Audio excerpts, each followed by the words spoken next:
Hi, I'm Chris Wardlaw for CarGurus, and this is the redesigned 2019 Audi A6. This mid-sized luxury sports sedan sure looks terrific, doesn't it? It drives that way too. And its high-tech interior is, for the most part, easy and intuitive to use. We're going to cover plenty of ground in this review. I'll tell you which version of the A6 is my favorite, I'll show you how all the new technology works, I'll share my driving impressions, and I'll explain how this Audi is actually a hybrid. So stick around and let's go for a drive to discuss all things A6.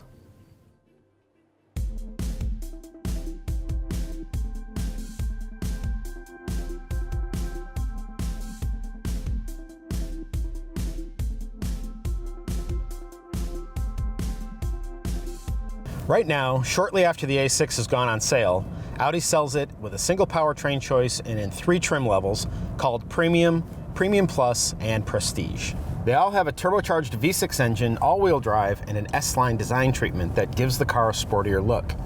Prices start at $58,900 and rise to as high as $85,245.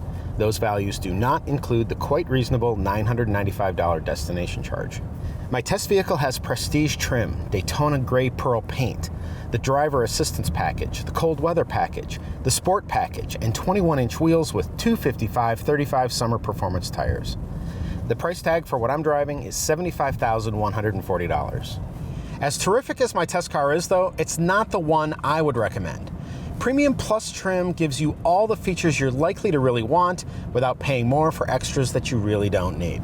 For example, the A6 Premium Plus includes Audi virtual cockpit instrumentation, a navigation system with a larger screen, a Bang & Olufsen sound system, and a top-down camera view system with something Audi calls Virtual 360 View. Add a sport package, a cold weather package, and all the safety tech, and you're coming in at just over 69 grand.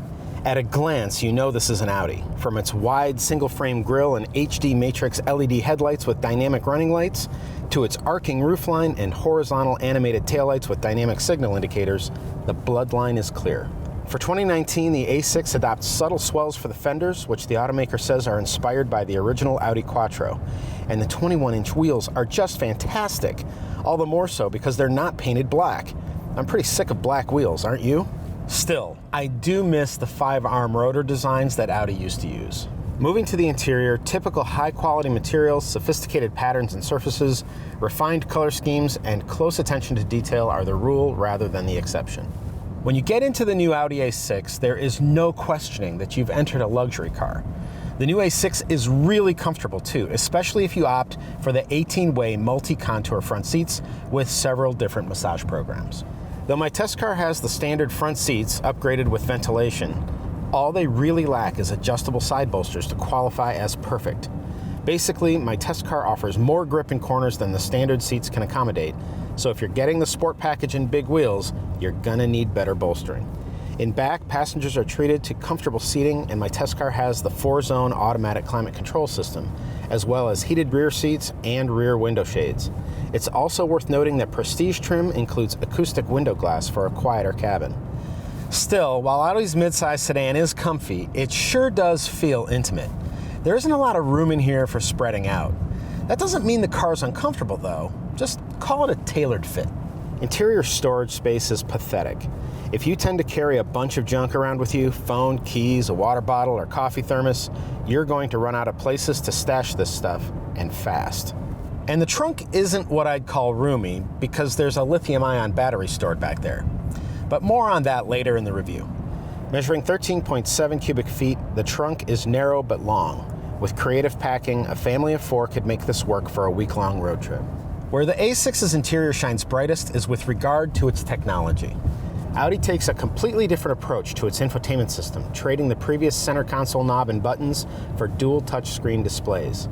The new screens look and work similar to a smartphone or tablet and provide haptic feedback to confirm inputs. The navigation system is sensational. From its Google Earth imagery and the level of detail it provides to its speedy response to fingertips zooming in and out, it represents state-of-the-art technology. The handwriting recognition system is also mind-blowingly good. Use it and the bottom display turns into a tablet-sized writing surface, your fingertip becoming the pen. Obviously, you want to use this while parked and not while driving.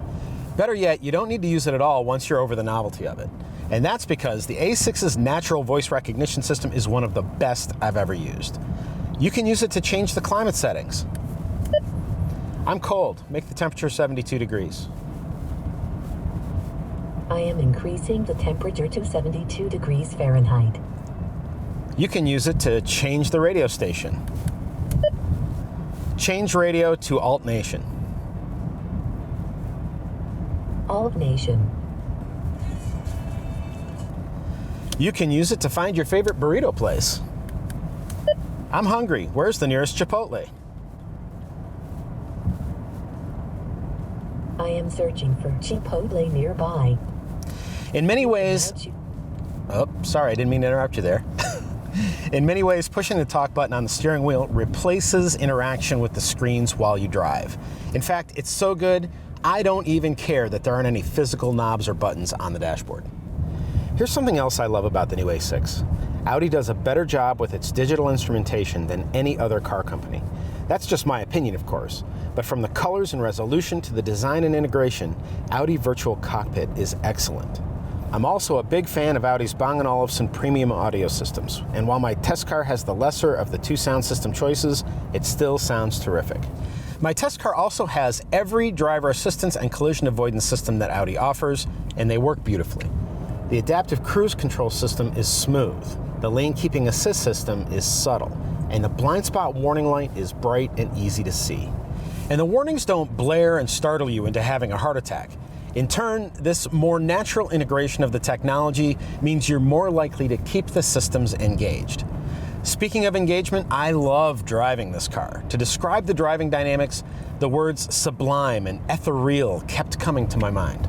First, you've got a creamy smooth turbocharged 3-liter V6 engine making 335 horsepower and 369 pound-feet of torque. The maximum torque starts at just 1,370 RPM and is available nearly all the way across the rev range to where maximum horsepower kicks in at 5,000 RPM. Then, max horsepower is on tap until 6,400 RPM. What this means is that the A6 effectively delivers satisfying acceleration and response no matter the driving situation. In fact, Audi claims the A6 will run to 60 miles per hour in just 5.1 seconds. A 7-speed S-tronic automated manual transmission powers all four wheels through Audi's Quattro Ultra all-wheel drive system. What makes it Ultra? Well, it drives the front wheels unless the rear wheels are necessary, either because of weather conditions or because you're driving the car like a bat out of hell. And you will be tempted to endanger your driver's license. The new A6 is also what's considered to be a mild hybrid or a light electrified vehicle. In this case, the car is equipped with a standard 48-volt main electrical system powered by that trunk-mounted battery I mentioned earlier. A belt-driven alternator starter generating 12 kilowatts of recuperative power continually recharges the battery, capturing otherwise lost energy from the car's crankshaft and braking system. Basically, Audi uses this to reduce the draw upon the engine to power all of the car's electronics and to shut the engine off for longer periods of time while coasting and when stopped at intersections in order to improve fuel economy. Does it work? Well, I got 22.9 miles per gallon on my loop at an average speed of 36 miles per hour. The EPA thinks I should have gotten 25 miles per gallon. I will say, however, that over the course of about 300 miles or so, the car is actually averaging 25.2 miles per gallon. Other features of the A6 include drive mode select settings, ranging from comfort and automatic to dynamic and individual. Progressive steering is standard along with ventilated front and rear brakes. I adore the steering, but I'm not crazy about how the brake pedal feels in urban and suburban settings. In normal driving conditions, it feels a little numb. When you're driving hard though, or you need maximum braking power like right now, they work exactly the way you want them to. Prestige trim equips the A6 with an adaptive damping suspension, and it's unbelievably good. Normally, a set of 21-inch wheels wrapped in 35 series performance tires would destroy a car's ride quality, but that's not the case with this A6.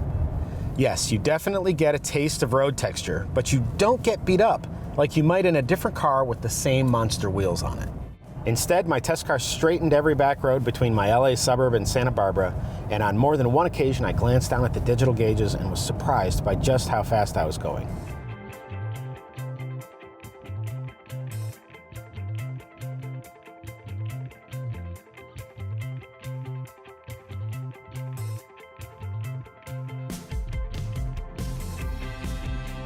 I'm a big fan of Audis. Nearly every one of them becomes one of my favorite cars or SUVs. And that proves true for the redesigned 2019 A6 too. If I were shopping for a mid-sized luxury car between $50,000 and $75,000, this is what I'd buy. Actually, no, I'd get an Audi A7, which is the same thing, but with a more useful cargo area. It costs a little bit more, but the extra utility is worth it. But hey, if you prefer a true sedan, be sure to read my full review of the redesigned A6 at CarGurus.com. And if you found this video helpful, don't forget to subscribe to our YouTube channel. For all of us here at CarGurus, thank you very much for watching.